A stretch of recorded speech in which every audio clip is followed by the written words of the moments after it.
tadi ikuti setengah dari novena. Saya bersyukur saya bisa ada bersama kita semua malam ini. Apakah suara saya kedengaran, Ibu Host? Jelas, Pastor? Oke, baik. Terima kasih. Nanti sebentar bisa dibantu untuk share PPT yang sudah saya kirimkan. Oke, Bapak Ibu sekalian yang terkasih, saya Pastor Herman, CMF, Misionaris Claretian yang saat ini sedang bertugas di sebuah paroki di Timor Leste, bagian namanya Keuskupan Maliana. Jadi daerah kami itu lebih dekat ke daerah perbatasan. Dan kemarin sempat ada diskusi tentang tema kita pada malam hari ini. Memang saya coba mengaitkan itu dengan tema bulan Kitab Suci Nasional versi Indonesia. Ya karena kita berbeda negara, beda keuskupan, beda konferensi wali gereja, maka yang BKSN itu hanya ada di Indonesia. Tapi saya coba untuk mengkolaborasikan itu dengan satu dua pengalaman, ya katakanlah pengalaman iman, pengalaman kemartiran sepanjang sejarah berdirinya negara Timor Leste. Kebetulan saya bulan September ini persis 2 tahun bertugas di sini. Dan saya coba untuk merumuskan sebuah tema kecil Allah sumber kasih dan keselamatan, sharing iman, kisah iman dan kemartiran.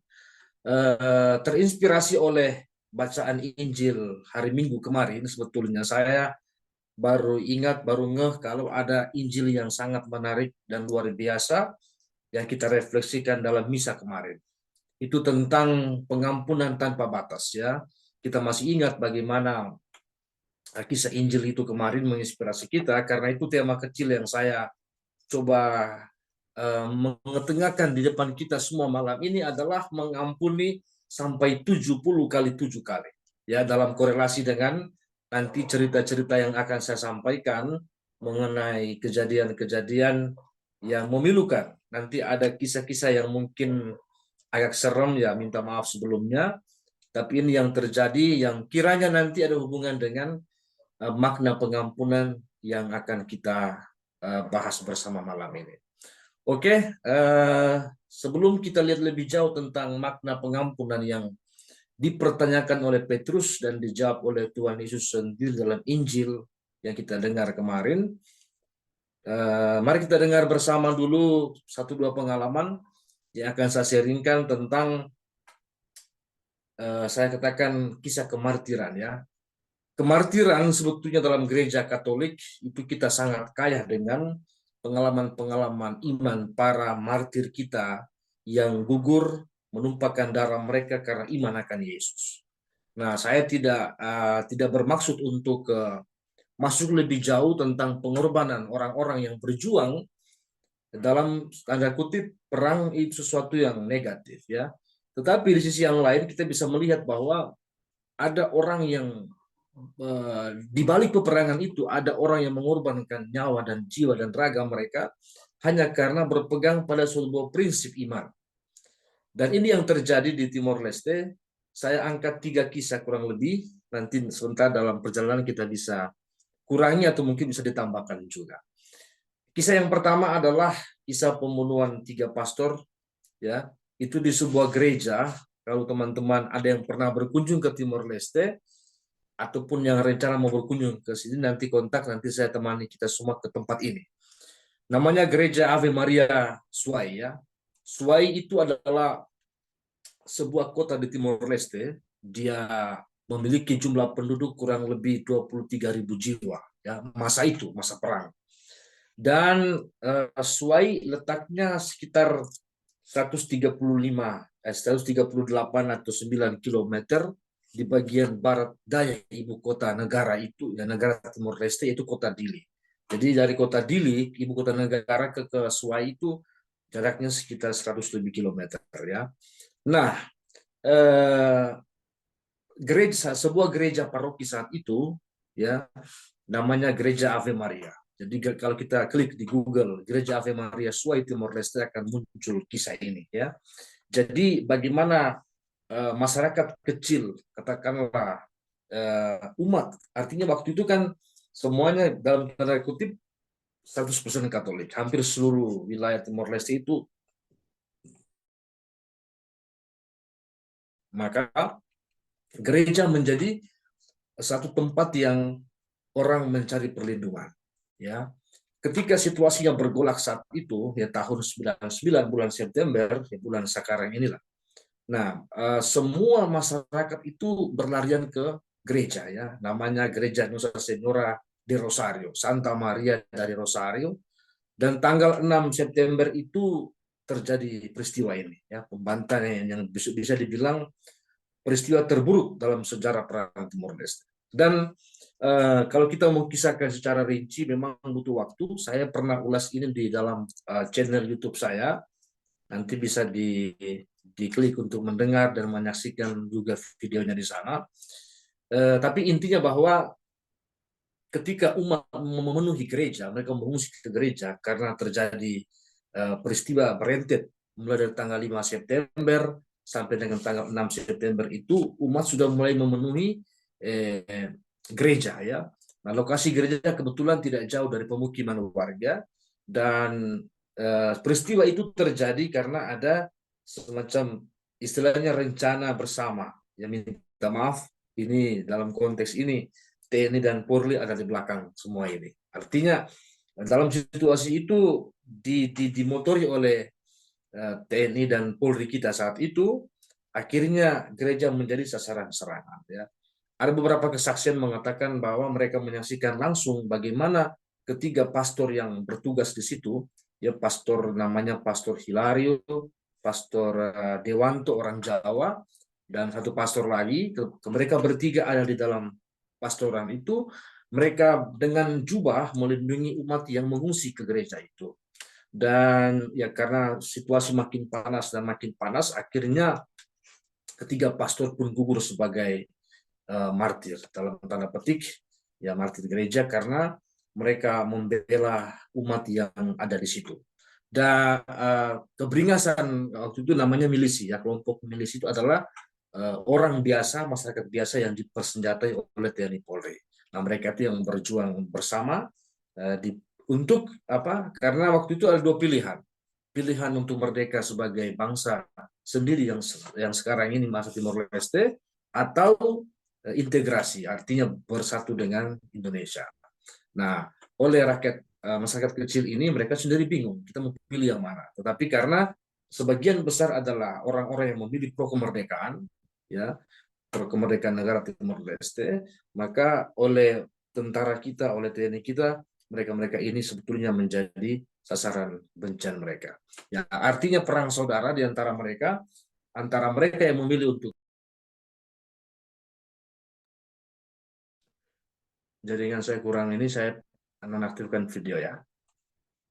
Oke, jadi intinya bahwa pada akhirnya ketiga pastor itu terbunuh sebagai martir. Mereka yang berpihak kepada umat, kemudian harus menjadi korban uh, kebengisan itu. Seorang pastor dari Jawa namanya Pastor Tarsisius Dewanto SJ, ya, dari Serikat Jesuit. Nah, pastor ini baru ditabiskan, ya, di Yogyakarta tanggal 14 Juli tahun 99. Lalu satu bulan kemudian, 13 Agustus tahun yang sama, 99, dia ditugaskan untuk menjadi pastor rekan atau pastor pembantu di gereja Ave Maria Suai. Lalu peristiwa selanjutnya pada tanggal 6 September, jadi usia tabisan beliau itu baru 2 bulan sebagai imam. Ya. Tanggal 6 September, dia gugur sebagai misionaris Jesuit, sebagai martir di Timor Leste dengan usia yang sangat muda itu. Ya, itu kisah yang pertama, Bapak Ibu sekalian, kisah tentang tiga pastor di gereja Ave Maria Suai. Nah, kisah yang kedua mirip-mirip dengan kisah yang pertama, itu adalah kisah pembunuhan frater dan beberapa suster biarawati di sebuah tempat yang namanya disebutkan di situ di Lauten. Ya, Lauten itu sebuah wilayah di mana saat itu juga masuk dalam wilayah yang sangat ditakuti karena peristiwa jajak pendapat itu.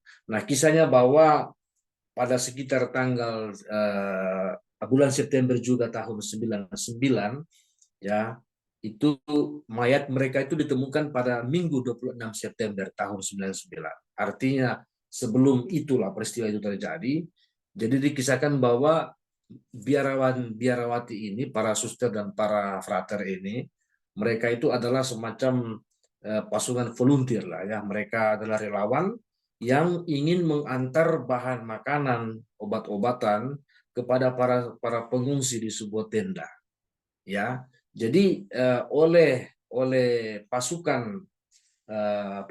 tentara Indonesia yang namanya tim Alpha, itu ada juga beberapa orang Timor Leste asli yang bergabung dengan pasukan itu.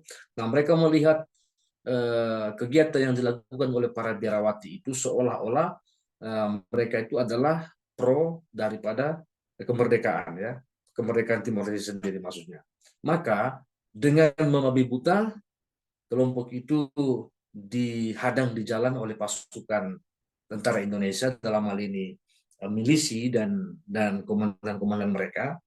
Mereka itu ditahan, mobil mereka dirusaki, ditembak supirnya, dan kemudian menurut beberapa kesaksian, waktu saya posting di YouTube, ada beberapa yang komen meluruskan kisah itu bahwa sebetulnya yang disembunyikan adalah sebelum mereka dibantai, mereka ditembak secara membabi buta, ada upaya pemerkosaan. Ya, jadi karena ada seorang suster dari uh, kebangsaan Italia, ya, itu suster itu yang menjadi, artinya dia yang menjadi sorotan karena dia bukan warga negara dan negara kita di situ. Jadi dia salah satu korban, yang kemudian ada rekan-rekannya yang lain yang menjadi korban peristiwa Lautem itu. Dan ada seorang lagi jurnalis namanya Agus Mulyawan. Nah, dia itu juga yang menjadi salah satu korban dari kelompoknya para suster ini. Tiga suster asli artinya anak tanah Timor sendiri, sementara beberapa satu suster itu yang asli dari Italia. Ya, namanya saya agak lupa, Suster Celesti de Calvalo kalau tidak salah ya. Dan Suster Ermenia Casaniga itu dari Italia. Lalu ada tiga calon pastor yang tadi saya bilang frater. Mereka itu dari Ordo, dari diocese keuskupan Dili maksud saya, para frater Projo, frater Jacinto dan juga frater Fernando serta frater Valerio. Nah, yang lain-lain ada seorang namanya Titi Sandora de Lopez. Nah, jenazah mereka setelah ditemukan di sebuah kali, jadi kisahnya kalau kita lihat secara rinci itu sangat sangat tragis ya. Bagaimana setelah sopirnya ditembak, semua pasukan yang keluar dari hutan, mereka menembaki sisi mobil itu, jendelanya dirusaki semua. Lalu ada seorang suster yang lari keluar dari mobil, ada seorang dari pasukan penembak itu berteriak bahwa ada yang masih hidup, ada yang masih hidup. Lalu dikejarlah suster itu, didorong ke dalam kali, lalu ditembak. Nah, menurut kesaksian dari orang yang ikut dalam pasukan penembak itu, mereka bilang saat didorong ke dalam kali itu dia ditembaki terus, tapi tidak tahu apakah kena atau tidak. Dalam sharing mereka bahwa mereka menyesali perbuatan itu, tetapi bahwa mereka tahu dan yakin tembakan itu kena di susternya dan kemudian mereka semua itu meninggal di dalam kali. Ya, jenazah beberapa ditemukan sudah dalam kondisi yang sudah tidak apalagi karena sudah hancur di dalam kali pula kan. Jadi dibawa ke gereja Bau Kau untuk dimakamkan secara Katolik. Nah, si Agus yang masuk ke dalam kelompok para biarawan biarawati itu, dia juga ikut sebagai seorang wartawan. Dia juga orang Bali, ya, orang Bali asli. Lalu oleh orang tuanya di Bali dikontak, mereka mengatakan bahwa kami ikhlas anak kami dikuburkan di tanah Timor. Jadi tidak sempat dibawa pulang ke Indonesia. Oke, kisah yang ketiga, singkat-singkat saja, kisah pembantaian keji di Santa Cruz. Jadi itu peristiwanya terjadi pada tanggal 12 November tahun 1991. Nah, peristiwa berdarah itu juga memang dilihat sebagai sebuah upaya genosida ya, genocide untuk Timur Timur kala itu terjadi di sebuah pemakaman namanya pemakaman Santa Cruz ya. ada sekitar 250 demonstran. Ceritanya sedikit kembali ke belakang bahwa sebelum itu ada rencana dari pemerintah atau parlemen Portugal untuk ada beberapa orang itu delegasi dari Portugal itu akan mengunjungi Timur Timur kala itu. Waktu itu kita masih Indonesia sama-sama. Namanya Provinsi Timur Timur, ibu kotanya Dili ya. Nah, dari parlemen Portugal mau datang berkunjung ke sini. Sementara itu para mahasiswa saat itu orang-orang muda semua, mereka juga siap-siap untuk menyambut para delegasi ini dari Portugal. Tapi rencana ini kemudian secara sepihak pemerintah Indonesia membatalkan, ya. Jadi kita pemerintah Indonesia itu keberatan dengan kedatangan para delegasi dari Portugal ini karena ada unsur politik dan lain-lain. Nah, lalu karena membatalkan kunjungan itu yang menyulut kekecewaan para mahasiswa yang pro dengan kemerdekaan Timur Timur. Ya. Nah, maka mulailah isu-isu perjuangan Timur Timur mulai diangkat. Nah, kekecewaan mereka itu kemudian situasi makin panas ya pihak pemerintah Indonesia dan juga para mahasiswa. Lalu pada tanggal 27 Oktober itu para intelijen sudah mulai melancarkan aksi-aksi mereka. Nah, sehingga aktivis-aktivis yang berjuang saat itu ya untuk Timur Timur itu terpancing juga maka terjadi perkelahian. Lalu diteruskan bahwa pada tanggal 28 Oktober 91 ya ada seorang aktivis pro kemerdekaan namanya Sebastian Gomez ya. Nah, si Maun Abang Gomez ini ditemukan di sebuah gereja namanya Mutair. Ada sampai sekarang, nanti kalau ada yang mau datang bisa kita kunjung ke sana. Lalu satu dari pro integrasi itu pro Indonesia lah, namanya Afonso Henriques ya. Nah, dia itu dari pro integrasi juga meninggal. Jadi dua korban dari dua kelompok ini sama-sama punya orang yang meninggal. Nah, situasinya makin panas, konfrontasi antara aktivis pro integrasi dan Indonesia dan juga pro kemerdekaan Timur Timur. Nah, 2 minggu setelah itu, ya, 28 itu ya, 28 Oktober kan. Nah, 2 minggu setelah itu artinya tanggal 12 November tahun 1991, Pastor Alberto Ricardo, ada seorang pastor itu namanya Robert Alberto Ricardo, dia memimpin misa arwah untuk memperingati kematian Gomez yang tadi meninggal itu di gereja Mutail Dili. Nah, misa itu, yang namanya misa itu orang Timur Leste itu fanatik ya, namanya misa itu semua orang hadir. Nah, maka ribuan umat Katolik hadir di dalam misa itu.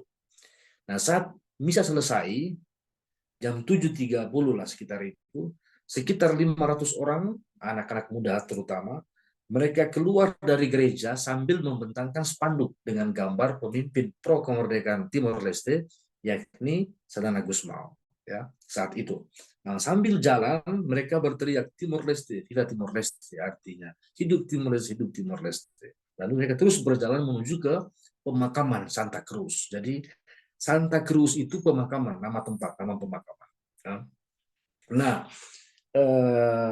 mereka jalan sekitar 4 km dari gereja Mutail itu menuju ke pemakaman Santa Cruz, tempat di mana si Gomez itu dimakamkan di situ. Nah, sampai di pemakaman, tentara Indonesia sudah siap di sana ya. Jadi ada pasukan namanya pasukan Kompi A Brimob 5485, Kompi A dan Kompi apalah segala macam batalion semua. Jadi campuran mereka ada di situ. Dan menurut saksi mata, di saat itu tentara Indonesia mulai angkat senjata dan mulai menembaki massa secara brutal. Jadi senjata mulai bunyi di mana-mana secara membabi buta selama beberapa menit. Nah, saat itulah kondisi menjadi kacau ya. Suara sirene itu mulai terdengar, letusan tembakan mulai terdengar, seram sekali waktu itu. Nah, para demonstran ini ada yang lari dan ada yang berusaha untuk masuk di dalam nisan-nisan Santa Cruz. Jadi kalau kita lihat di videonya, wah itu sangat itu ya, dramatis ya. Mereka berlari untuk bersembunyi di nisan-nisan yang ada di situ. Jadi kan namanya kuburan umum. Mereka semua lari masuk, tersembunyi di dalam pemakaman itu, apa pinggir-pinggir kubur yang ada. Nah, maka ya tanggal 12 November itu akhirnya diperingati sebagai Hari Pemuda Timor Leste ya. Karena ada banyak sekali yang tewas dan beberapa ya puluhan dikatakan luka-luka oleh peluru tentara Indonesia. Nah, jadi setelah diselidiki, menurut catatan terakhir, ada sekitar 273 orang tewas di dalam peristiwa pembantaian Santa Cruz. Nah, ada satu korban dari Selandia Baru, namanya Kamal Bamajat. Ya, dia seorang mahasiswa ilmu politik, aktivis HAM yang juga sempat kuliah di Australia. Nah, kenapa bisa tahu kisah ini? Ada seorang jurnalis Amerika Serikat, ada dua orang sebetulnya, namanya Goodman, Amin Goodman dan Alan Nairin ya. Nah, mereka dua ini yang apa namanya? Ada satu orang lagi namanya Max ya. Dia yang membuat liputan diam-diam merekam semua kejadian itu. Ya, dia juga salah satu yang apa ditembak, tapi karena dia menyembunyikan itu, kalau teman-temannya yang lain yang ditangkap itu mereka diambil itu video rekamannya dihancurkan di depan para tentara itu sehingga tidak sempat terdokumentasi. Tapi si Max Stahl ini punya dia filenya dia itu dia sembunyikan dan sampai itu dibawa terus ke UK di sana untuk diputar kembali sebagai sebuah itu ya. Jadi akhirnya menjadi latar belakang sebetulnya apa menambah catatan alasan kenapa Indonesia Timur Leste akhirnya kemudian bisa merdeka, karena itu kekerasan massal yang terjadi. Ada banyak sekali tempat sebetulnya kisah-kisah ini, di mungkin pernah dengar namanya gereja Lekisa. Nah, itu ada banyak sekali kejadian-kejadian dan banyak sekali orang yang gugur dalam rentetan peristiwa-peristiwa itu selama 99 ketika Timor Leste hendak apa merdeka sebagai sebuah bangsa. Ya, saya pikir itu kisah tentang beberapa kisah yang boleh dibilang kisah kemartiran, karena latar belakang kita lihat itu adalah orang-orang berjubah, orang-orang yang dengan sekalung salib di lehernya, orang-orang yang sebetulnya boleh dibilang mereka berjuang untuk sebuah kemanusiaan, tetapi akhirnya dilibatkan dalam politik dan menjadi korban. Kalau yang terakhir tentang peran gereja Katolik ya di balik kemerdekaan Timor Leste, tentu sampai hari ini mereka selalu mengatakan bahwa gereja dan apa itu namanya pemerintah saat itu berjalan bersama, dan di belakang pemerintah dan di belakang perjuangan rakyat Timor Leste ada gereja yang mendukung ya. Kalau imam kami, misionaris kami yang CMF, saya cerita sedikit bahwa novisiat kami, biara kami itu pertama ada di Timor Leste sini ya, ada di tempat namanya Fohoren. Tetapi karena peristiwa itu, pastor kami yang membina para frater di sini, mereka semua lari pulang kembali ke Indonesia dan akhirnya puji Tuhan semuanya selamat. Oke, mungkin itu saja kisah tentang apa yang terjadi di Timor Leste yang kita bilang martir tadi. Dan kita lanjut ke slide yang berikut.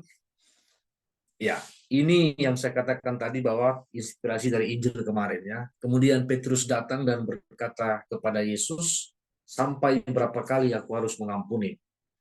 Ya, kalau ada saudara yang berbuat salah kepadaku, sampai 7 kali. Dan Yesus katakan, bukan sampai 7 kali, melainkan 70 kali 7 kali ya. Bicara tentang pengampunan, next slide. Ini bukan topik atau tema yang baru ya. Kita sudah bosan atau mungkin kita tidak mau dengar lagi tentang ini bodoh amatlah pengampunan, sudahlah, yang penting kita saling tegur sapa sudah cukup, yang penting kita sudah ini sudah, karena pengampunan menurut kebanyakan orang itu adalah hal yang paling sulit untuk kita lakukan.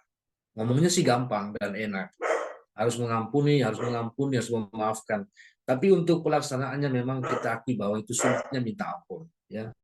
Kalau kita ingat ada sebuah film pendek namanya judulnya Confession, itu sebetulnya adalah inspirasi yang bagus buat kita bagaimana seorang pastor masih kecil ya, dia masih kecil, dia dengan bapaknya jalan-jalan santai di sebuah gang mereka, lalu kemudian datang seorang mobil mewah menabrak bapaknya, lalu bapaknya itu meninggal di depan dia menyaksikan sendiri bapaknya itu putus napas, dia berusaha untuk membawa ke dokter tapi tidak tertolong.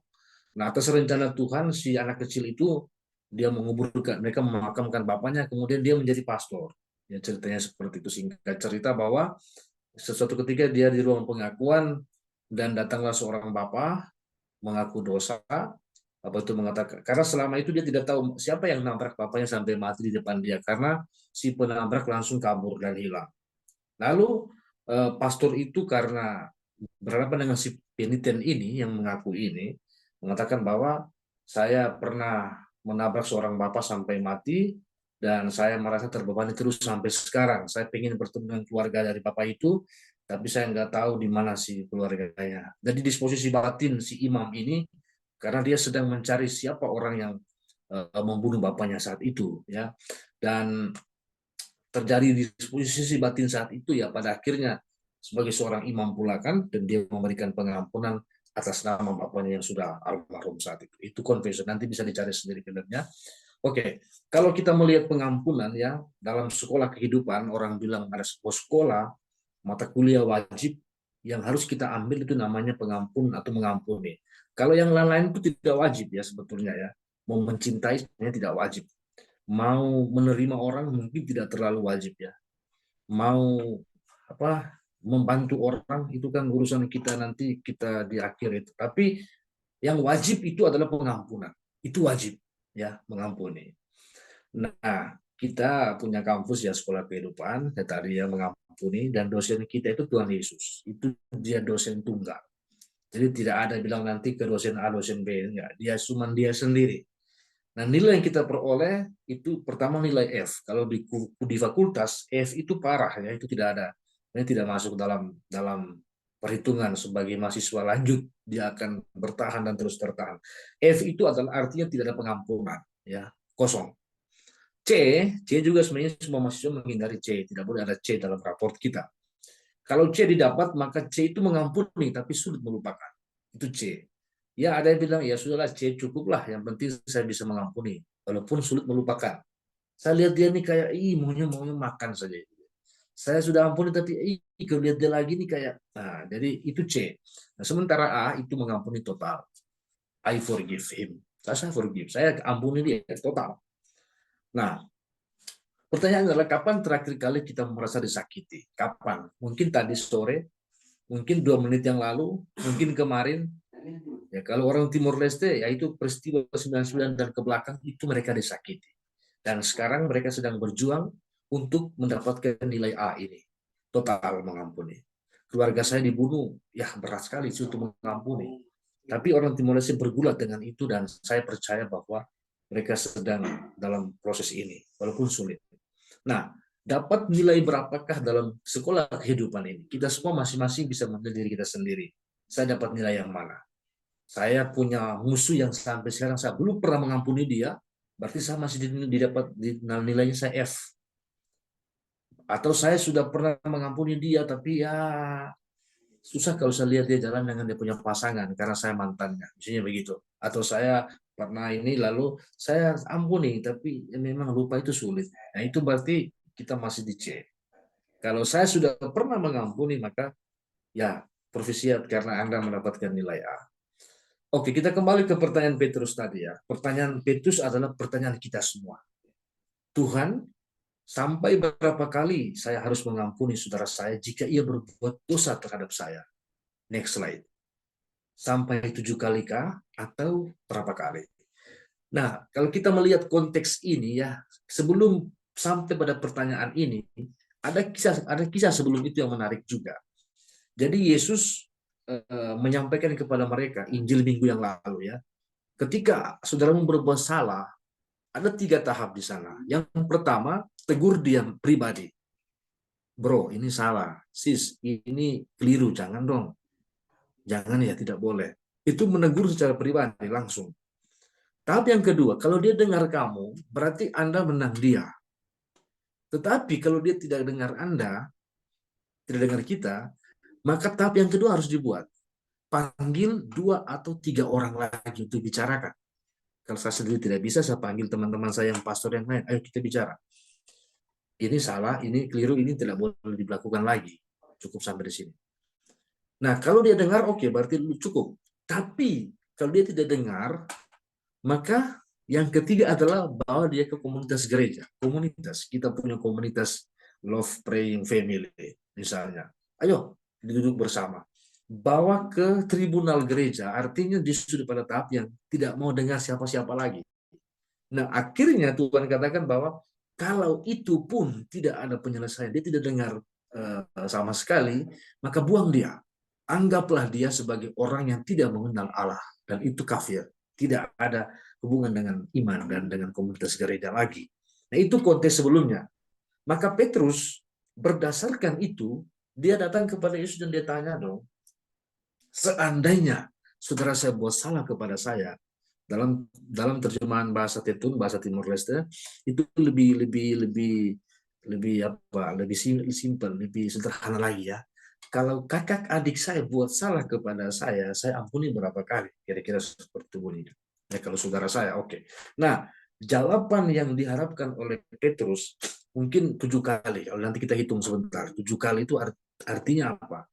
Kalau 1 minggu 7 hari, maka konsep Petrus betul dong. 1 hari saya ampuni 1 kali. Kalau kita orang Timur juga sama. Saya ampuni di 1 kali, oke. 2 kali, oke. 3 kali, nggak ada ampun bagimu. Ya itu kita manusiawi sekali ya.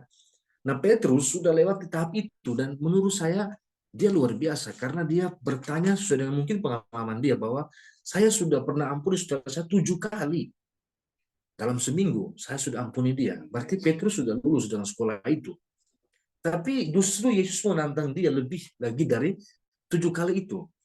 Bukan sampai 7 kali, tapi 70 kali 7 kali.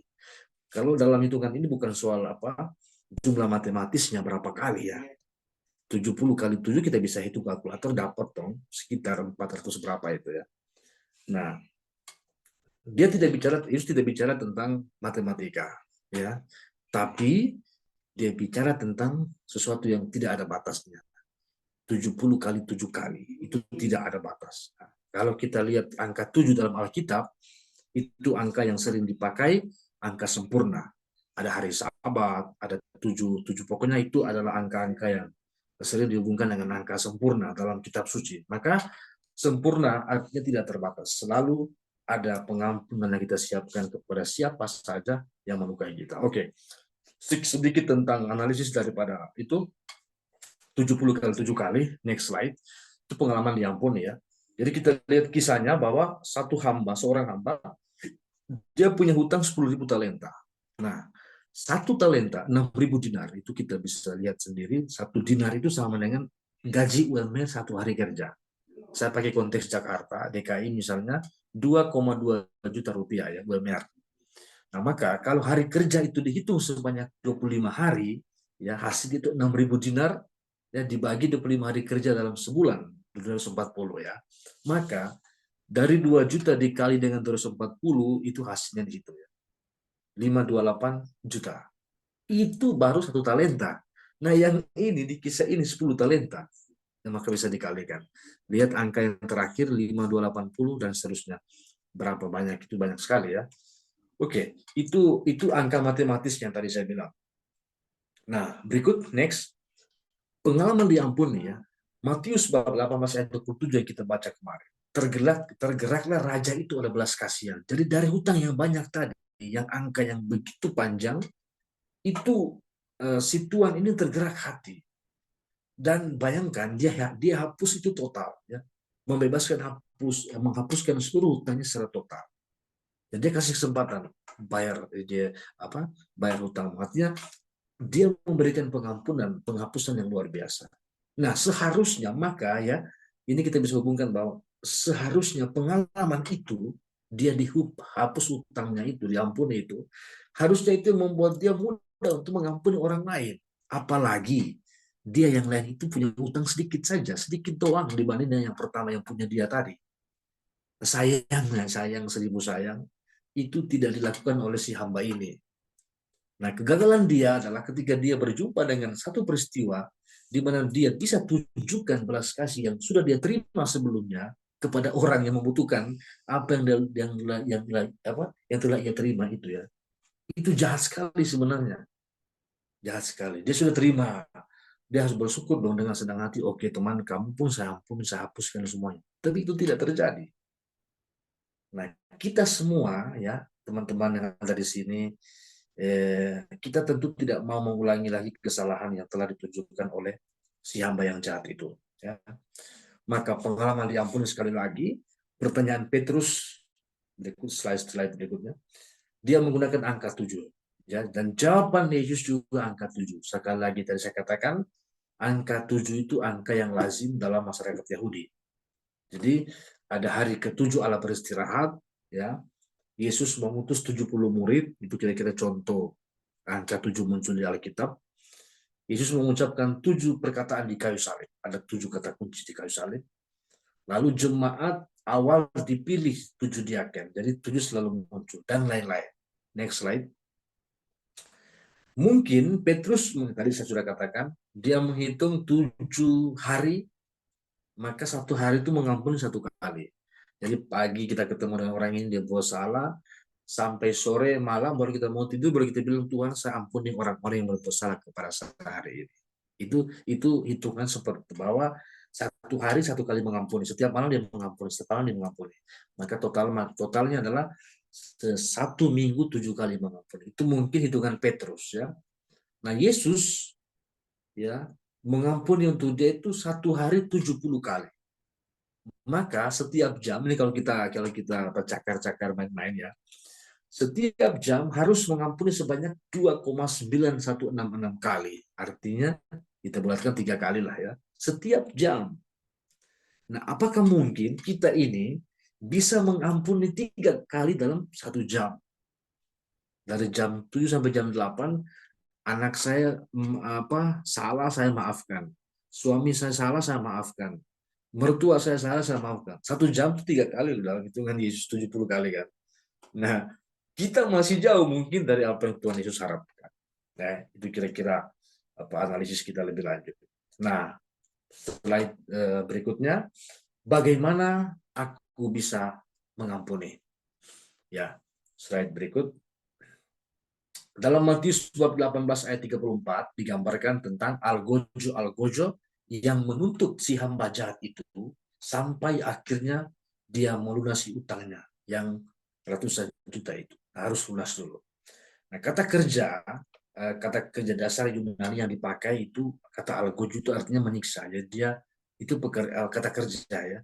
Setiap kali orang datang dia siksa, dia pukul, dia sesah, dia digerah itu kan. Nah, jadi kalau Yesus pakai di sini sebetulnya itu kata benda, ya. Kata benda daripada algojo, bukan kata kerja yang tadi menyiksa itu. Tapi dalam hubungan dengan itu artinya ada sebuah situasi batin, ya. Sebuah pikiran yang terus dihantui, terus diganggu. Jadi itu kita dengan sendirinya kita merasa gelisah, merasa takut, dia merasa tersiksa, merasa ada kegelisahan yang terus-menerus dia muncul dalam pikiran kita. Itu algojo. Jadi algojo yang kata benda tadi itu menyiksa, menampar, memukul. Nah, ini algojo kata benda itu pikiran yang selalu menyiksa, menghantui kita. Aduh, kenapa saya tidak bisa mengampuni dia? Kenapa ya begini? Kenapa begitu? Nah, maka kita diminta untuk membebaskan itu semua, algojo itu, dari dalam diri kita sendiri. Bebaskan pikiran-pikiran itu dengan cara apa? Ampuni dia. Lupakan kesalahan dia dan mulailah dengan hidup yang baru. Yang jauh lebih baik dibandingkan dengan hari ini dan hari kemarin. Nah, sekarang mengapa kita harus mengampuni? Ya, pertanyaan klasik yang sering kita lontarkan, mengapa saya harus mengampuni? Toh dia juga yang salah, toh tidak ada nilai tambahnya buat saya, kan gitu kan. Next slide, ya, next slide. Mengapa saya harus mengampuni? Ya, itu pertanyaan. Jawabannya yang pertama adalah Allah lebih dahulu mengampuni saya. Dalam cerita tadi itu hamba menghapuskan utangnya. Itu pengalaman. Sebenarnya pengalaman itu yang membuat kita harus mengampuni. Nah, Allah yang lebih dahulu mengampuni saya. Allah lebih dulu memberikan pengampunan dosa-dosa saya di masa yang lalu, di masa yang sekarang, dan nanti. Semua itu dalam koridor ini. Allah mengampuni. Ya, pengampunan itu nyata melalui Yesus Kristus. Dan itu penuh dan utuh sampai salib. Sampai mati di kayu salib. Itu pengampunan Allah yang total. Karena itu, saya yang sudah diampuni secara penuh dan total, sudah seharusnya saya menyatakan pengampunan, ya, meskipun dalam situasi yang menderita dan berduka. Yang mengampuni itu sakit, teman-teman ya.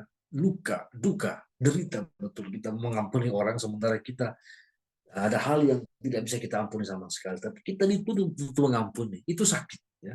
Itu sakit. Nah, tapi sekali lagi kita memandang salib. Itu ada gambar di sampingnya. Itu yang membuat kita termotivasi untuk mau tidak mau, senang tidak senang, siap tidak siap, kita harus mengampuni. Kalau kita disakiti, terluka dan berduka, Allah Roh Kudus akan berbisik lembut di dalam telinga hati kita. Ampunilah mereka. Ya, ampunilah mereka. Jadi selalu teringat, terngiang terus tentang salib. Rahasia mengampuni. Pengampunan adalah jembatan untuk memberkati. Itu ada seorang spiritualis yang bilang seperti itu. Jembatan untuk memberkati. Di saat saya mengampuni, next slide. Di saat saya mengampuni orang, saya sedang menjadi jembatan untuk membawa berkat Allah kepada orang itu. Utuh dan total. Pengampunan adalah pengampunan tanpa batas, yang baik menyangkut kualitas maupun kuantitas pelanggaran, dosa, dan kesalahan saudara-saudara kita. Kita semua punya pengalaman itu, bagaimana kita diuji untuk mengampuni saudara kita sendiri, istri, suami, adik, kakak, ya orang tua. Ini paling paling berat ya. Tapi ini dosa dan kesalahan saudara-saudara kita itu harus diampuni tanpa batas. Nah, pertimbangan teologisnya adalah dosa atau kesalahan kita kepada Tuhan lebih besar dari dosa atau kesalahan sesama kepada kita. Kita melukai Tuhan itu lebih sakit sebenarnya dibandingkan dengan kesalahan orang yang membuat salah kepada kita. Nah, Tuhan telah mengampuni dosa kita yang besar itu. Maka kalau kita doa Bapa kami di gereja, kita yang aktif di Love Praying Family, kita pergi misa, kita doa Bapa kami, di tengah-tengah kita bilang, ampunilah kesalahan kami, seperti kami pun. Nah, ini kadang-kadang banyak orang diam di situ. Kenapa? Karena dia belum mengampuni saudaranya. Seperti kami pun mengampuni orang yang bersalah kepada kami. Apakah saya sudah mengampuni? Gitu. Sosiologisnya adalah relasi kita dengan Tuhan sesama itu menjadi rusak dengan diri kita sendiri. Itu konsekuensi dari tidak mengampuni. Nah, ketika saya mau mengampuni, maka saya sementara melakukan dua hal ini. Next slide. Ketika saya mengampuni, saya mau mengampuni, maka saya sementara melakukan dua hal ini. Ya, pertama, kita membatalkan pengampunan yang telah kita terima dari Tuhan. Ini dalam, Bapak Ibu sekalian. Kata-katanya dalam ya. Ketika saya tidak bisa mengampuni, tidak mau mengampuni, maka saya sementara membuat hal ini. Yang pertama, saya membatalkan pengampunan yang telah Allah berikan kepada saya. Batal semua itu. Itu jelas. Jadi Matius bab 6 ayat 14 sampai 15. Karena jikalau kamu mengampuni kesalahan orang, Bapamu di sorga akan mengampuni kamu juga. Jika tidak, isi sendiri. Ya, isi sendiri. Oke. Yang kedua, ini dua hal ya. Yang kedua, pertama tadi, membatalkan pengampunan. Yang kedua lebih parah lagi. Memelihara penyakit berbahaya di dalam diri saya sendiri. Dengan tidak mengampuni, berarti saya menyimpan dendam, ya, sakit hati, amarah, dengki di dalam hati saya untuk orang tersebut. Nah, ini kan penyakit sebenarnya, Bapak Ibu sekalian. Kalau saya mau supaya saya ya boleh dibilang ini kan penyakit berbahaya, berarti membawa kematian dong. Kalau mau lebih cepat seperti itu ya berarti silakan. Ini kita akan simpan ini. Dendam, sakit hati, amarah, kedengkian dalam hati kita kepada orang tersebut. Ya. Jadi dua hal ini ya, jelas ya. Pertama, membatalkan pengampun dari itu. Artinya kita tetap hidup dalam dosa. Tetap dibelenggu dosa karena tidak diampuni. Ya. Kalau yang kedua yang memelihara penyakit itu. Oke, lanjut. Pengampunan adalah kunci untuk bebas dari akar kepahitan yang beracun. Racun itu kita angkat. Racun itu kita bebaskan. Pahit itu kita singkirkan. Ya. Anda, oke, Anda mengampuni, saya mengampuni bukan demi mereka yang saya ampuni.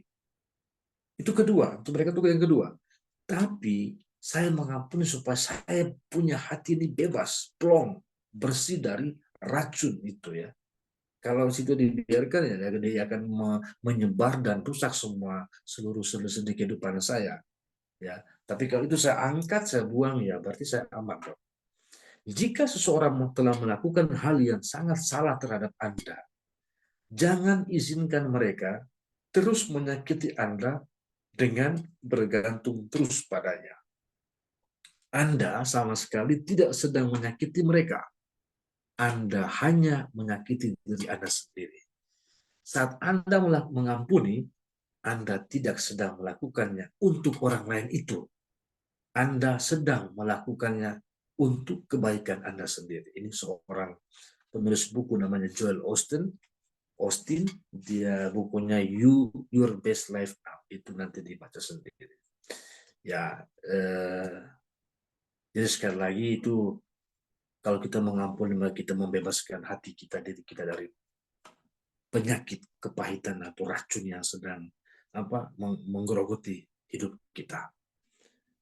Oke, Bapak Ibu sekalian, saya pikir saya terlalu banyak ngomong dan waktu saya juga sudah pas selesai 9:40 ya di dalam itu. I forgive you. Katakan semuanya, saya mengampunimu. Siapapun dia, apapun kesalahannya, mari kita mengampuni. Kisah kelam Timor Leste memang ya akan menjurus ke arah itu, meskipun ada beberapa orang yang mengatakan dengan terus terang bahwa ini berat untuk mengampuni. Tapi ada yang lain mengatakan bahwa sudahlah, saya mengampuni demi saya di akhir hidup saya pengen saya bahagia bersama dengan Tuhan yang saya imani. Terima kasih banyak. Obrigado, Barak. Itu bahasa Timor Leste. Selamat malam, saya kembalikan ke Ibu. Mohon maaf kalau Terima kepanjangan. kasih Pastor Jose Sama-sama, Bu. atas kisah sharing ini.